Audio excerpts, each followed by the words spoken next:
jalan. Makanya komisi harian dapat, komisi mingguan dapat, komisi bulanan dapat. Masya Allah, itu ternyata ini yang udah dibongkar sama Kang Dani ya. Umur berapa Kang? Baru 23.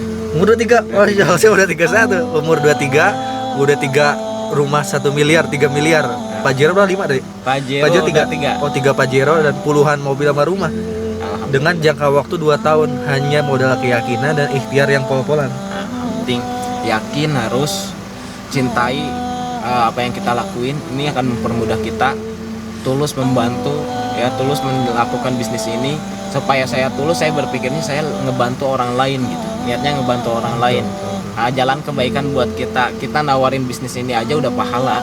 Kenapa? Karena kita ngajak orang supaya dia hemat dari BBM-nya gitu kan. Dengan produk kita banyak hal yang bisa didapatkan oleh orang lain, terus kemudian bisa membuat orang lain terbebas hutang riba, bisa membuat orang lain dapat mobil, dapat rumah dan sebagainya. Kita udah menawarkan kebaikan.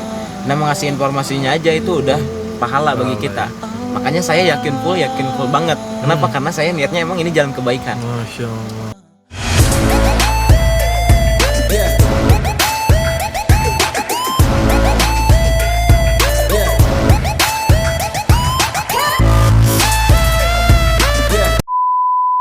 Selamat datang di channel Agi Saputra. Di konten kali ini saya akan membahas tentang bisnis eco racing. So, kalau kalian tertarik, segera aja klik subscribe dan klik loncengnya.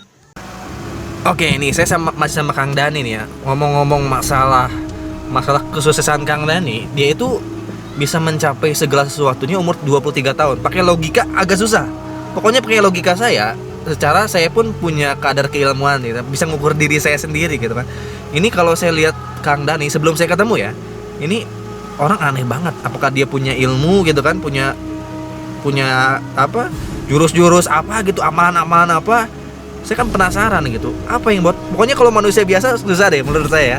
Menurut saya susah nih, katanya sih cuman bermodal impian doang. Tapi kan impian itu kan umum ya, umum. Nih kita akan tanya Kang Dani, maksudnya impian seperti apa yang bisa membuat setiap manusia itu pasti sukses, bukan hanya dunia tapi di akhirat.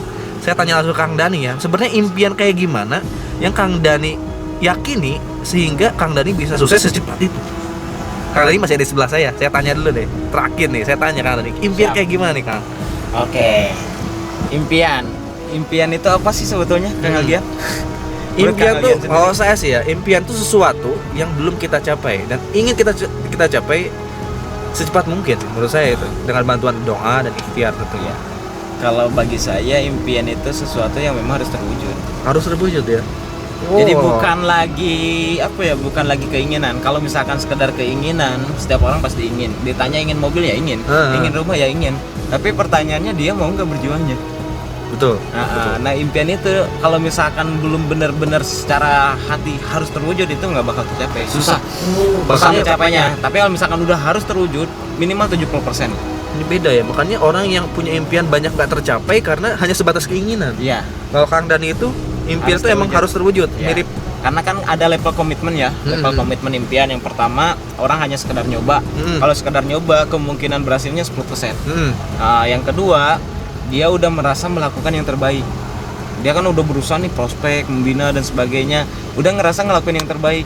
Akhirnya apa? Stuck. Kenapa? Karena kalau misalkan kita udah merasa ya udah 30%. Tapi kalau misalkan di level komitmen yang ketiga, mau nggak mau harus terwujud. Suka nggak suka, pokoknya gimana caranya ini harus terwujud. Nah itu kalau misalkan udah harus terwujud, minimal 70%. Nah yang terakhir, menganggap sesuatu itu udah nyata. Impian itu sudah nyata. Kalau misalkan saya sebagai karyawan nih, pernah di restoran, saya sebagai karyawan nganggap diri saya ownernya. Akhirnya saya semangat gitu jalanin kerjaan saya, tapi saya punya impian. Kalau misalkan saya jadi karyawan terus, kapan terwujudnya gitu. Tapi saya nganggap diri saya adalah owner yang punya rumah ini, yang punya mobil sampai 10, mobil mewah semua, mobil sport dan sebagainya. Nah, kalau misalkan udah di level komitmen yang keempat, kita jalanin happy. Kita jalanin dengan tulus. Masa sih seorang owner ngelayanin tamu nggak tulus? Nggak nyontoin bener-bener, contohin bener-bener gitu. Nah, dari situ saya diajarin oleh pokoknya banyak buku yang saya baca, banyak video-video yang saya lihat. Memang kekuatan pikiran ini luar biasa. Jadi gini contohnya, kan impian ini kan tadi harus terwujud ya. Kalau misalkan Kang Algian tenggelam, kira-kira apa yang Kang Algian pikirin? Ya harus naik ke atas Kang. Nah, mikir dulu atau action dulu? Action dulu lah. Masa nggak mikir? Hah? Ya kan pengen langsung selamat. Nah, tapi pikiran kita kan ada. Iya betul. Nah, kita mikirnya apa? Selamat ke atas naik. Nah, berarti kan mikir dulu, Iya. selamat ke atas, Nah. baru eksekusi kan? Iya benar. Tapi pikiran kita fokus satu. Iya benar. Fokus untuk selamat Nah, aja ya, ngebikin ya, yang lain. Fokusnya apa? Kita pengen oksigen. Mm-mm. Apakah kita lihat yang lain, misalkan masalah handphone jatuh? Enggak mungkin. Atau misalkan masalah yang lain, nggak kan kita nggak. Iya betul. Nah, banyak orang yang nggak mencapai impiannya karena dia fokus masalah. Oh benar-benar ya, nggak fokus ke satu solusi Iya. untuk dia berhasil ya. Kalau saya sendiri kan awal ngerintis, saya tahu kondisi saya. Saya awal nikah.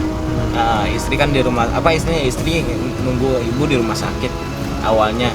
Nah, ibu karena tahu saya nggak punya uang, ya udah balik lagi ke Tasik, balik lagi ke rumah. Karena tahu saya nggak punya uang. Nah, terus dikenalin PTBS. Nah, ini solusi. Saya sampai relain istri tinggalin di Wonosobo dulu. Lu tinggal istri. Nah, ibu nunggu dulu sampai saya ada uang buat berobat. Kebayang kan? Kondisinya kayak gimana? Yang lagi hutang banyak, saya sampai minus 70 juta. Kalau misalkan saya nggak fokusin pikiran saya, sedangkan saya tahu ilmu pikiran ini luar biasa, ya, kira-kira bakal terwujud kan enggak? Nah, karena saya fokus, saya tahu tujuan saya 1 bulan mobilio, makanya saya nggak dengerin yang lain. Saya nggak lihat capek, saya nggak lihat lelah, saya nggak lihat apapun. Yang saya lihat mobil di depan mata. Nah, begitupun orang yang tadi tenggelam, yang dia lihat apa? Dia selamat. Masalah HP nanti bisa beli lagi. Benar. Masalah yang lain nanti bisa diatasin lagi. Yang penting saya selamat dulu lah. Ini kekuatan fokus yang dahsyat menurut saya, bisa sampai istri tinggalin dulu di rumah mertua. Ya. Dia Dan kerja dua bener-bener sendiri bulan ya. pertama nggak dinafkahin. Oh iya. Iya. Mau dinafkahin gimana? Saya lagi minus.